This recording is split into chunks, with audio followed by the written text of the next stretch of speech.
All right, so we're connecting with you guys from Dot's booth at CSUN 2025. And this year is very special because we are celebrating the 40th anniversary, and what a journey for CSUN at this conference. And as we are coming to you today, we have a very special guest sitting right to my left. And as you can see, it's a great privilege for us. And CSUN this year for DOT is very unique because we're coming with great announcement and great news for the community. And so, without further ado, I want to introduce our guest today. Or maybe it's better I leave it to him to introduce himself. But ladies and gentlemen, we have Dave Williams from the RNIB. Hi, Dave. Hello, it's wonderful to be here, and this is a time of celebration because not only are we celebrating 40 years of the California State University of Northridge Conference on Accessibility and Technology, we are also this year celebrating 200 years since that young Frenchman, Louis Braille, invented the code that has delivered independence and opportunity for millions of blind people around the world. Absolutely.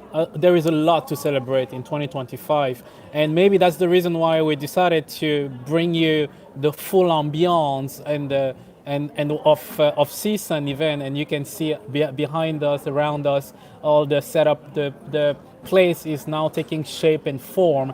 So as you can see, and we wanted to kind of have you immersed into that mood, into that setup, so you understand the dynamic of what is happening here. And before we go into the conversation we want to have today, maybe Dave, you want to introduce yourself to our audience and tell the people watching us who you are, where you're coming from, and how you end up being here today.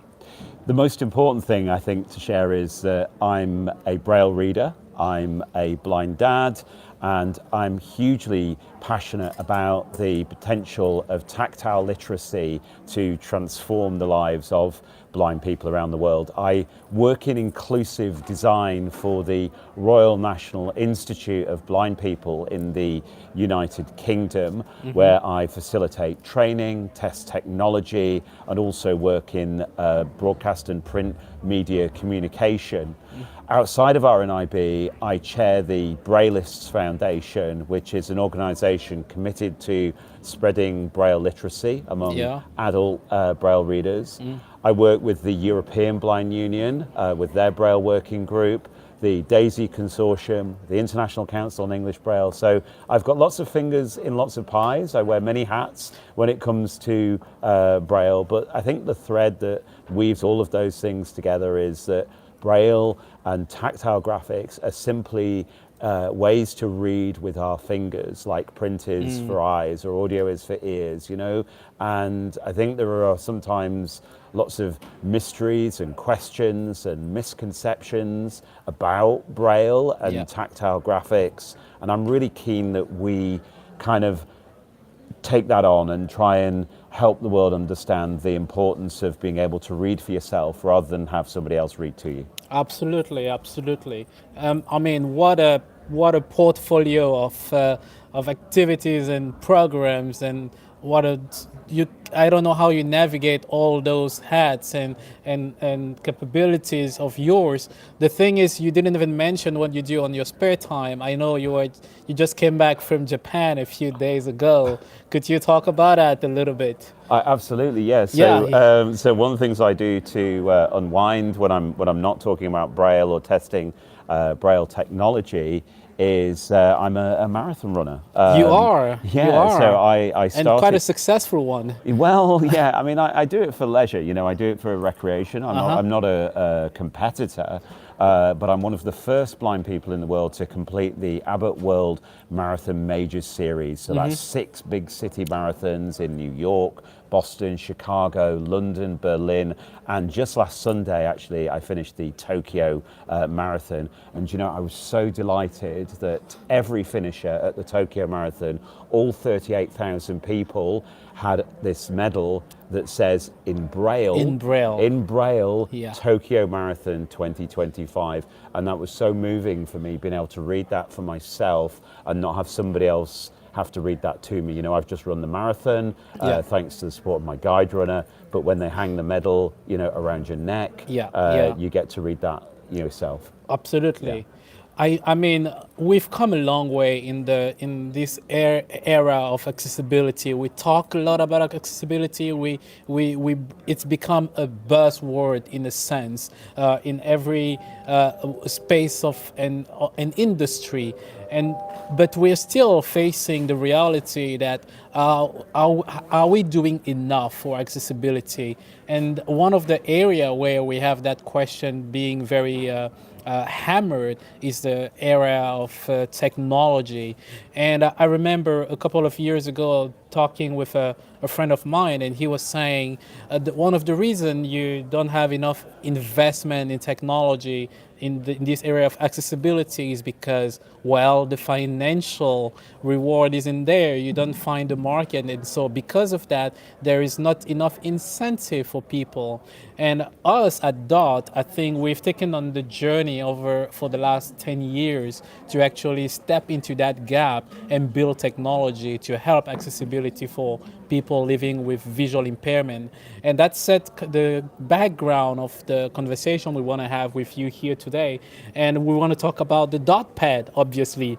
You have two of those in front of you, and you've had one of these units for over a year now, and testing it, playing around with it. I would like to have your first impression regarding the dot pad. What do you think about this as a device? I think when we started talking about multi-line braille Yes. devices, and we started talking about tactile graphics devices, you know, and some of the prototypes that came along, you know, were quite large, and they were quite huge, really. And also some of those devices were really tabletop devices. You had to plug them into a power supply. Right, you know. right. And I think the first thing to say about the dot pad is its portability. The fact that this Correct. slips neatly into your laptop bag, so you can carry your laptop, and you know all the things that we have to carry now for work or for school. And this is really, you know, not much bigger than something like a tablet. It is a Right. display. It's not a tablet. I think it's important to say that. It is a display. It's designed to be used with your smartphone or with your laptop or with your tablet, but it's not a tablet in itself, but it's actually a similar form factor. So I think I was very surprised by how portable Yeah. and lightweight the dot pad is, considering what it actually delivers in terms of a tactile graphic and braille reading experience. And that's a very important point, the portability, because one of the things we've always discussed, especially for technologies around for blind people, is the bulkiness and the heaviness. And so when you get it in your hand, I guess being able to carry it around in your backpack or in a pouch, it's going to be life changing. And so, which means to me, but moving past the portability, what are some use cases that you found in your personal daily life that were also in terms of utility very critical?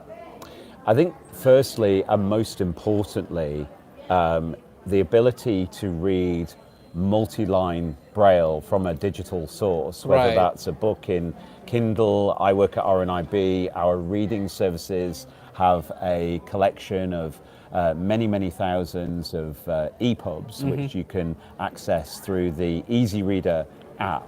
Exactly. And so you don't have to have any specialist software on your device. This will work straight away with VoiceOver. Right, So the support is right. already built into every iPhone, every iPad already has that built in. And we can talk about some of the other screen reader support that is out there and is coming and just around the corner. Sure, but the sure. first thing is that it works directly with VoiceOver, and you're able to have a multi-line braille reading experience. And why is that important? Well, it's about fluency. Yeah. Because historically with single line displays, it's a bit like reading from a calculator, you know. Right, it's right. a bit like you're just reading that single line, and we've got a single line here. So when Sure. there's a graphic on the multi-line area, you can have that experience if you want that. Right. But for me, being able to read multi-line Braille, I think you can have 8 lines on here. There are 300 dots, so we've got a lot of flexibility, and that improves your reading fluency when you're not always having to press a button at the end of every single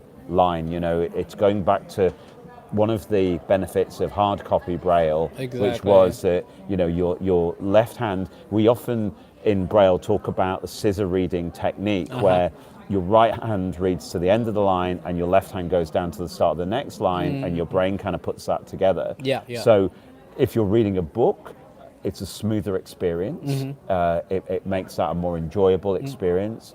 But also, if you're delivering a presentation, it means that presentation is going to be more fluent as well. So you haven't got that stop-start, that you might have while you're waiting for, the next line, or you're trying to scroll down.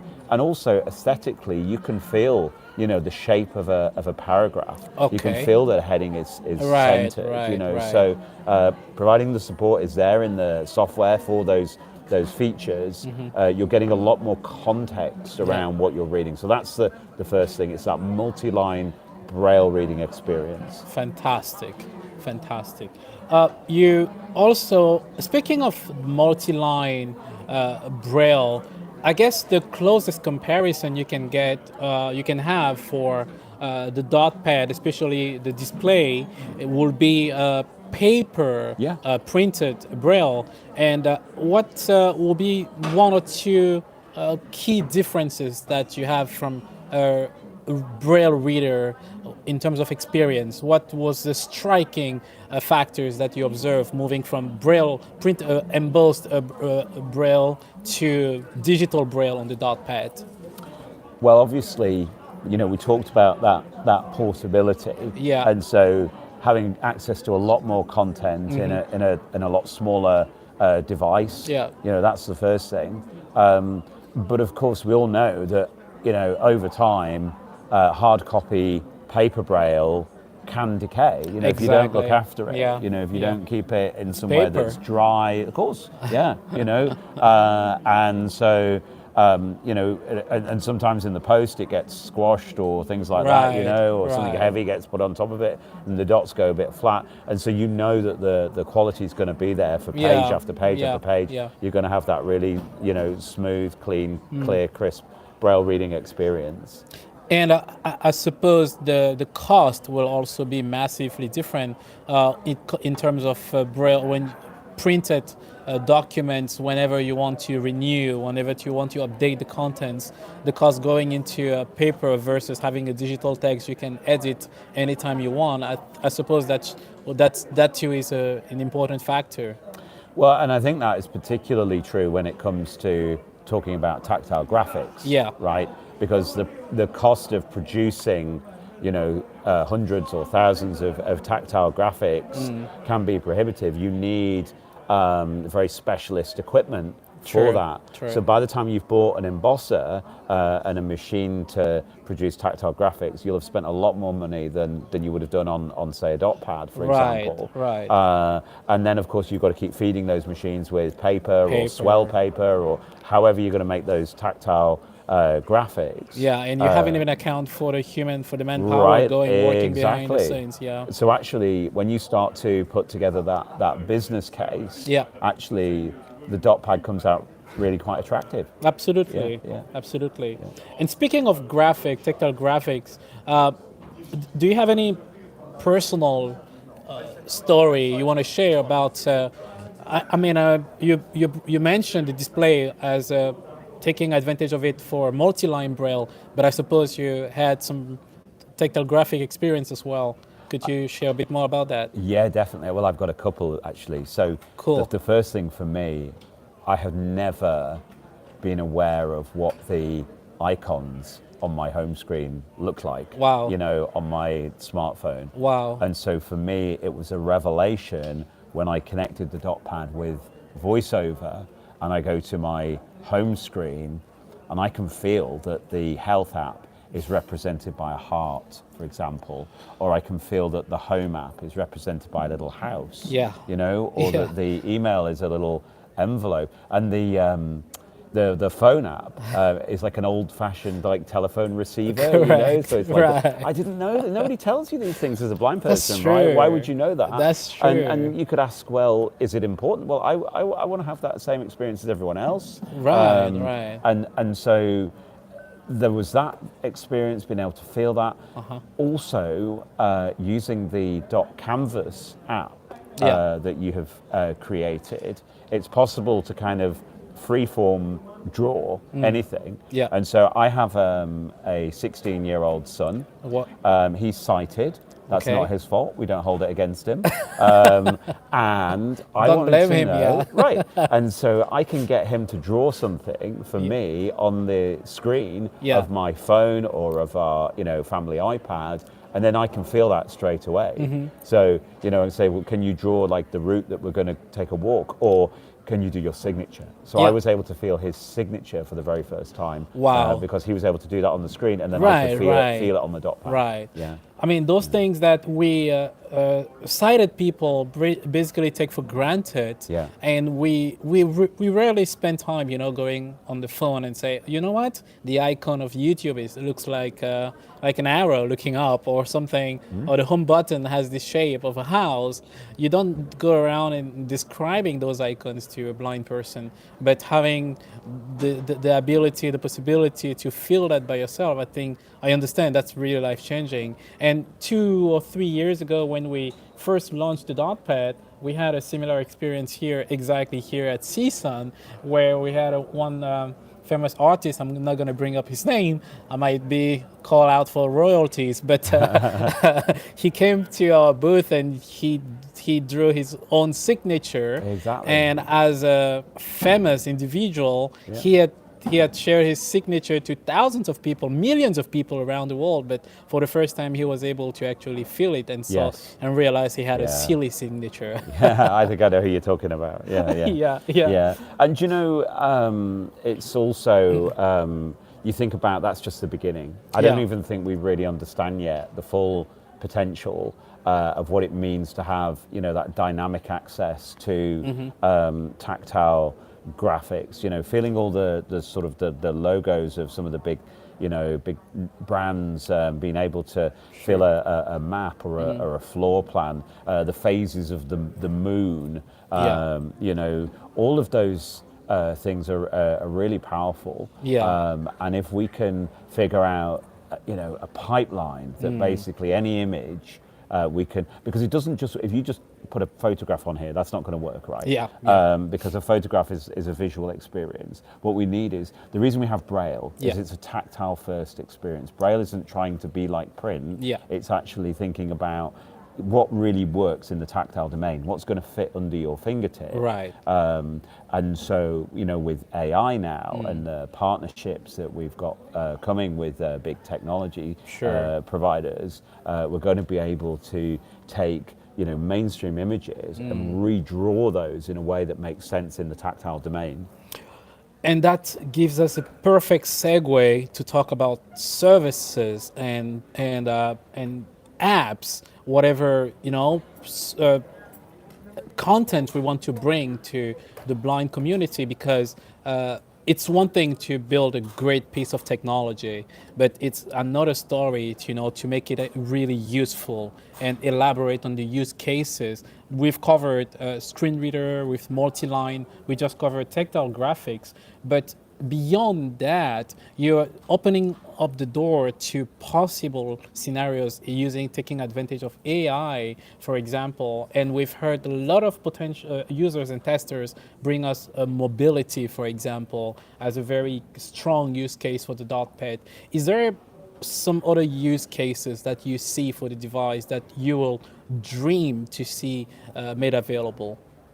Well, you mentioned my running earlier, Correct. and A marathon. indeed, yeah. And one of the things we runners are really keen on is our our stats, and our metrics and our graphs. And so, I want to be able to, after a run, look at like my heart rate and feel the graph of that, like how was it going, what were my splits, what was my average pace, like have that on a bar chart. Let's feel the map of the route, the course that I took. Things like that, but also beyond that, things like entertainment, games, being able to play, games that involve, spatial information, being able to kind of refer back to things from earlier. There are lots of opportunities, I think, in terms of building spatial awareness among blind people, giving us the confidence to explore new areas because maybe we felt a map or we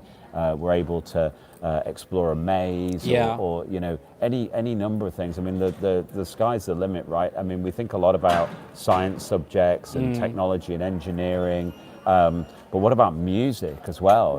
Music notation, be able to read like multi-part harmony, things like that.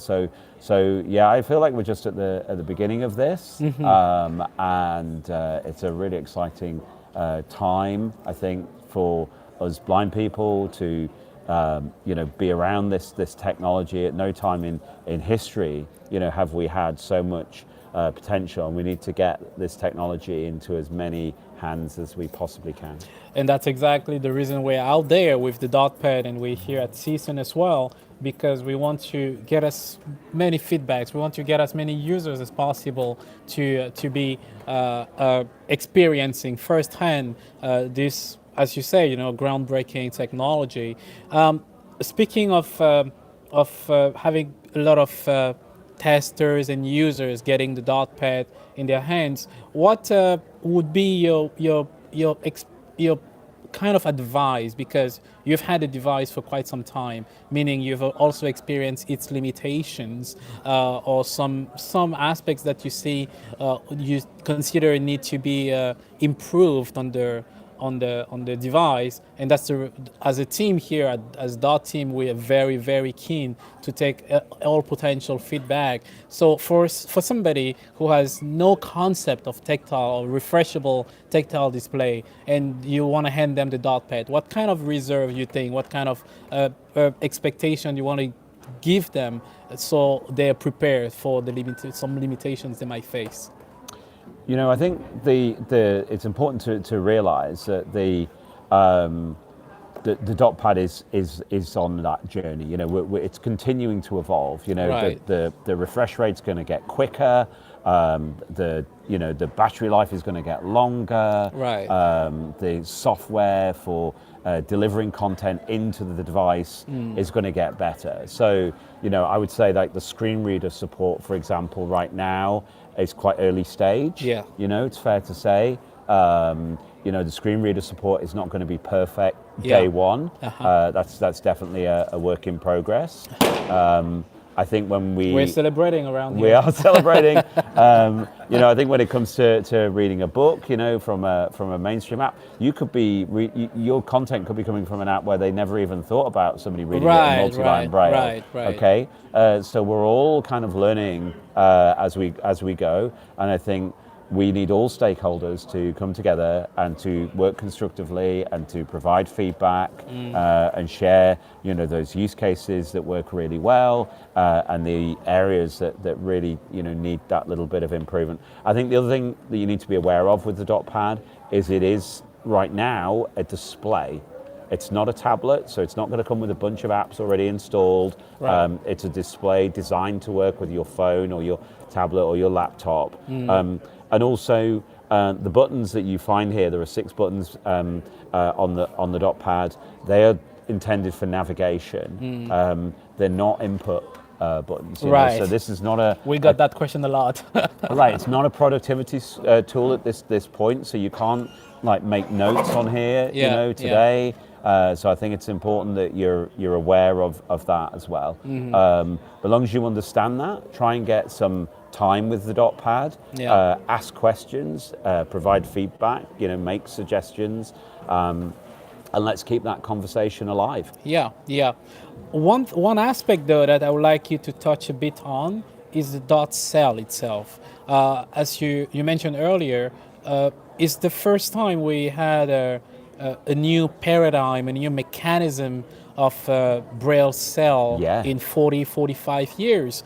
And so for people, blind users out there who are so used to different kind of feeling and touch, Yes. is there any recommendation you will give them when they get the dot cell in their hands for the first time? Yeah, so if you have been used to the more traditional type of Braille display, the more traditional single line Braille display that's been in the market for a long time, you'll be used to the way those dots feel. Right. You know, they're quite sort of spongy, you know, they're kind of Exactly, springy. yeah. Now these dots, There is a flow to that. that's right. These dots, you can press on them and they don't go anywhere. You Right. know, they stay there. They're solid. You know, so that's one characteristic Yeah. of the dots. I would also say that the multi-line display here is designed for graphics. Yeah. So there's an even distance between the dots. Right, right. So you may find that the Braille characters feel slightly different in terms of their shape. Now, at first, I thought I was going to find that a problem, but very quickly I got used to that, and it wasn't a showstopper. The other characteristic of the dot pad is, of course, we have this membrane, you know, Yeah, that covers yeah, the dots, yeah. and that's obviously designed to protect you know, the device, particularly, you know, if you had a sandwich or something, Right. you know, and you know, you're in a dusty environment. We've I know- had kids with sandwiches Right. and paint a lot. Well, and in the hotel across the street, they're doing some construction work in the lobby, and there's a Exactly. bit of dust in the air, you Yeah, know. yeah. And these, you know, our Braille devices are really precious. You know, we need They to look are. after them, and so this is kind of like having a screen protector. Yeah. And I worried a lot about this, and I wondered, like, would it put me off? Would I not use it because of that? And honestly, after a couple of weeks, I forgot it was there. I just didn't even really notice it anymore. Exactly, yeah. And so, you know, I don't really view that as a problem. Also, I had the expectation that maybe I would need to replace this regularly, this screen protector. Yeah. Like you said, I've been testing with a dot pad now for about a year. I've not had to do that yet. Wow, okay. And so, and I ask That says a around- lot. Yeah, and I ask around, like anyone else had to change their screen, you know, their Yeah. membrane. No, nobody's, not yet. You Cool, know. Maybe one cool. day we'll need to do that, but hasn't happened yet. So, so you're not going to have to change it every 5 minutes. It's not going to bother you once you get used to it. And yeah, those Braille cells are going to feel a little bit different. So I think as long as you're aware of those things, then they're not a problem. But obviously, like you say, it's the first time in 45 years that we've had this, you know, this next step, and the dot technology is evolving. It's getting quicker. Yeah. And also, one of the things historically, if you saw the dot pad from a couple of years ago, you might be aware that you had to lift your hands when it was refreshing. Exactly. That is going away very soon. Cool. That's some amazing news for users. It is. It I think is. so. I think it's really Yeah, it super is. exciting that, you know, that was one of the characteristics of the technology. It was like, well, do I have to really lift my hand? I mean, Right, if you were right. reading multi-line Braille, it wasn't an issue because you would get to the bottom line and you would press the forward button, the display would And then they would refresh. take you to the and next and then display, you yeah, take your hands yeah. at the top, so you never really had a problem with it. But if you wanted to keep your hand on it and then press the button, you know, That will be an issue. Yeah, but that's going away. So I'm really excited that Terrific. the technology is evolving in that way. Yeah. Terrific. And on that note, the technology improving and the possibilities being limitless, I will ask you to project yourself 10 years from now, or let's say 15 years from now. What is your top 2 or 3 projection about where the market will be, or the Braille user industry will be? Well, you know, there's always that conversation around price. Yeah. You know, that we know that many individuals in our community find it difficult to find paid employment. Yeah. A lot of blind people don't have access to the resources often that you need to benefit from this technology. And I I really hope we can continue to work on that, find sources of funding, find ways that people can maybe, like loan a unit or hire it or like pay monthly, Right, or right. let's just try and be creative. Finding avenues, yeah, different for ways to people get the devices into in the people's hands of people, hands, yeah. right? So you don't have to find that sum of money as an individual True. up front, and obviously we continue to work on the cost of production and ways in which we can try to drive that down.